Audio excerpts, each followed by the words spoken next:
This Cincy Lifestyle Health segment, sponsored by Mercy Health.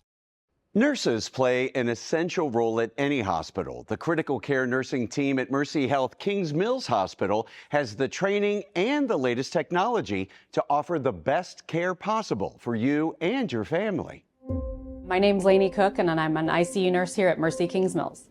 A lot of people think critical care nursing is really, really exciting because they see it on TV, and there's not that kind of component all the time, for sure. The drips everywhere, the CPR constantly, all of that kind of stuff, that is, that happens a lot. But the day-to-day stuff, I mean, not that it's mundane, but there is a lot of routine. There is a lot of stuff that, it's just that basic patient care. It's never typical. It can be, you come in and the sky will fall, or you can come in and have nothing happen the whole entire shift.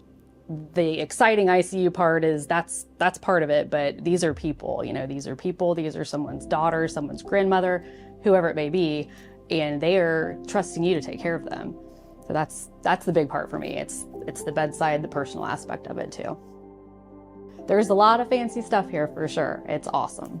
In this room alone, we have lifts. This thing right here is something to lift up a patient in the bed.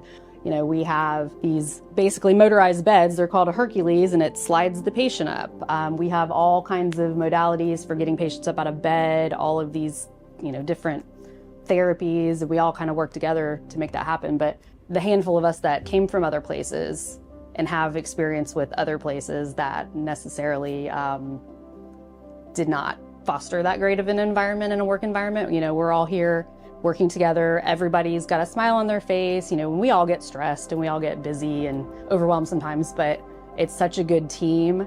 And from the basic level to the management level, because it's such a small hospital, everybody knows everybody. I know that I can go to the director or I can go to the VP and be like, this is something that's a concern, or this is something that's great, but I can approach them.